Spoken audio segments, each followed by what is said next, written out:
So you've been looking into this huge question. Can we really truly power the planet without using fossil fuels anymore? Yeah, it's a big one. And, we've got a ton of interesting stuff to dig into today. You've shared some insightful articles, including that one from Met Group, and then there's that thought-provoking analysis from Finshots. And those are great places to start, right?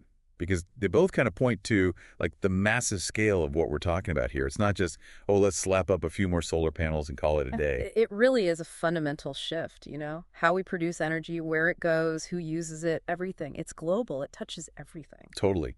And it's easy to get caught up in the excitement around, wind, solar, all that. But then you see a stat like this from our world in data, right? It's 2022. Renewables are only making up 11.4% of global energy consumption. Yeah, that number is kind of a reality check. It is. I mean, fossil fuels are still chugging along at 84.3%. It makes you wonder, are we, kidding ourselves with all this renewable energy hype? Well, I think that gap, that huge difference, it really highlights just how early we are in this whole transition. The system we're trying to replace, it's been built over centuries, right? It's embedded in every single part of our lives. It's almost like, imagine trying to change the foundation of a house while you're still living in it. Oh, that's a scary thought. Right. And on top of that, that 11.4% figure, that doesn't even take into account that global energy demand is not just staying flat, it's going up.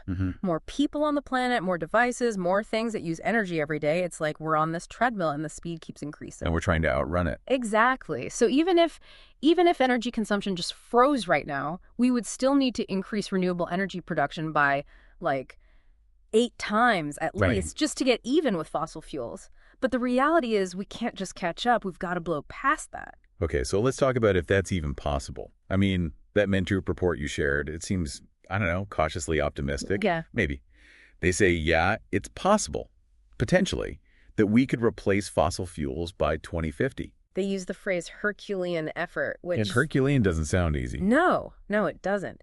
And when you look at the details, it's intense. We're talking a 6-fold increase in renewable energy production, doubling our nuclear power capacity, boosting hydropower, and getting way, way more efficient with how we use energy across the board. It's not enough to just build more solar farms and wind turbines. Right. It's about transforming, like you said, the entire system. Everything. Everything. So where do you even start with a system overhaul like that? I mean, are we talking about covering every single rooftop with solar panels, wind turbines in every field? Oh, it's definitely going to take a lot of those, right? But a big part of this is what's happening kind of behind the scenes. So think about the energy grid, for instance. Right now, it's designed for the way that fossil fuel power plants work. They're pretty steady and predictable.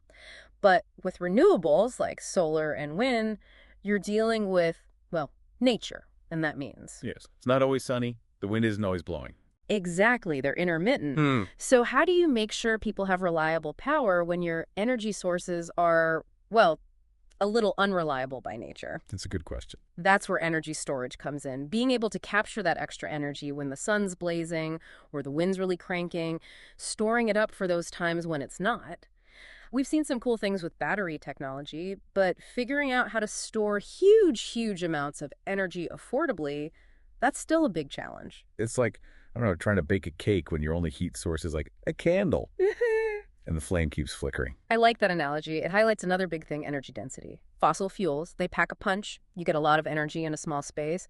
Renewables, not so much. You need a much bigger area, whether it's for solar panels or wind turbines, to get the same amount of energy that you'd get from a coal-fired power plant. Which comes with its own set of issues. I mean, you need the land, there's environmental impact, visual pollution. We can't just cover the entire planet in solar panels. Or can we? It's a tough balance. And this is where, that Finshots article, they bring up some interesting points from ExxonMobil, actually, kind of raining on their renewable energy parade a little bit. Oh. They're saying even if every single new car sold in 2035 were electric, and that's a big if, we'd still be relying a lot on oil in 2050. Wait, so even with electric cars everywhere, we're still hooked on oil. What's driving that? I thought transportation was supposed to be the biggest hurdle.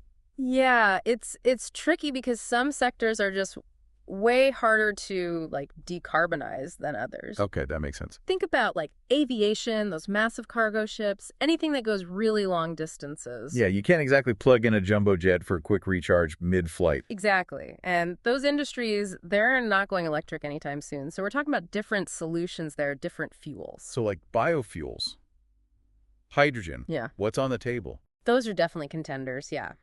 But, and this is important, each of those has like pros and cons. Biofuels, you can make them from renewable sources, plants and stuff, but then you run into this problem of like, are you using land for fuel or for food? Those can be competing Oh priorities. yeah, like corn for ethanol, that's a big debate. Exactly. And then hydrogen, it's got this incredible energy density, but making it without relying on fossil fuels in the process, that's still a work in progress. Big time. It's like searching for a unicorn. You Yeah. know it should exist, but actually finding it. Pretty much. And then on top of all that, we've got this whole other layer of energy consumption that people don't always think about our increasingly digital lives. Oh, right. All those data centers, powering our streaming, our online gaming, everything we do online. And then there's AI, which is just exploding right now. And that takes a ton of electricity to run those models, to train them. It's easy to forget about the energy that goes into those ones and zeros, but it adds up fast.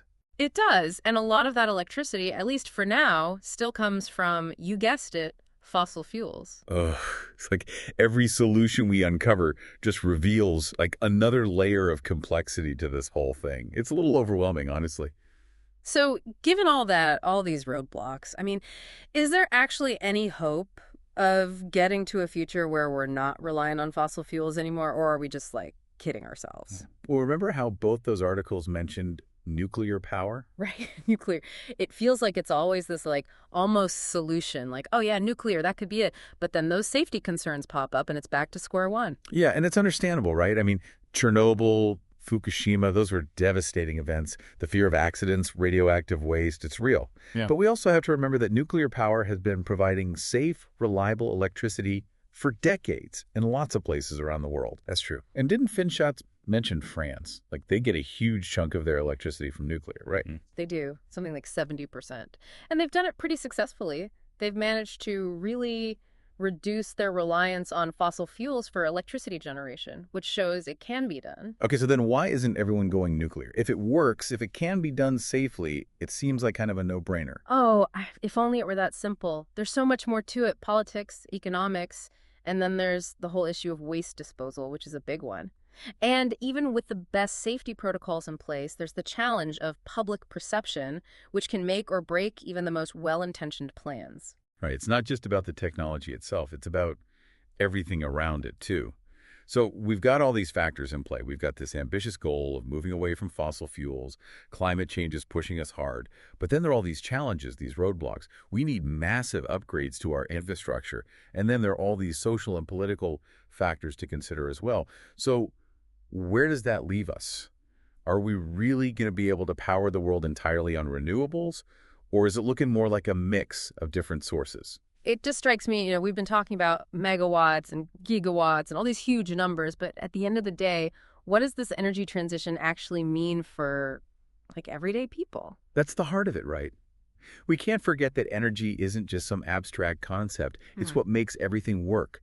Our homes, hospitals, transportation, the entire economy, it all runs on energy. So it's about way more than just how we're generating that energy. It's about making sure everyone has access to it, too. Exactly. And that's where the conversation gets, well, really complicated really fast. How do we make sure that renewable energy is affordable? Because it doesn't matter how environmentally friendly something is if people can't afford to use it. And then there are all those communities, all those people whose jobs, whose livelihoods are tied to the fossil fuel industry, the people working in the mines, the refineries, that whole system. What happens to them in this transition? Yeah, these are such critical questions. It's not as simple as just flipping a switch from one energy source to another. We have to do it in a way that's fair, that doesn't leave people behind. So we're not just talking about an energy revolution, we're talking about a societal transformation. It impacts our economies, our policies, everything. It changes how we think about energy, too. It's not just a commodity to be bought and sold. It's a shared resource, something that's fundamental to human well-being. It's like we're redrawing the map entirely, not just finding a new route on the same map. We can't just focus on getting rid of fossil fuels. We have to build this whole new energy system in its place. and it needs to work for everyone. And that means investing in those renewable energy technologies for sure, but also things like energy storage, making our grid smarter, making everything more energy efficient. And it means giving communities the power to shape their own energy futures, whether it's through community-owned solar projects or microgrids that can keep things running even when there are disruptions. So it's not about finding that one perfect solution. It's about all these different approaches all working together. It's going to take a lot of creativity, a lot of collaboration, and a real commitment to building something new. I think that's a great way to put it.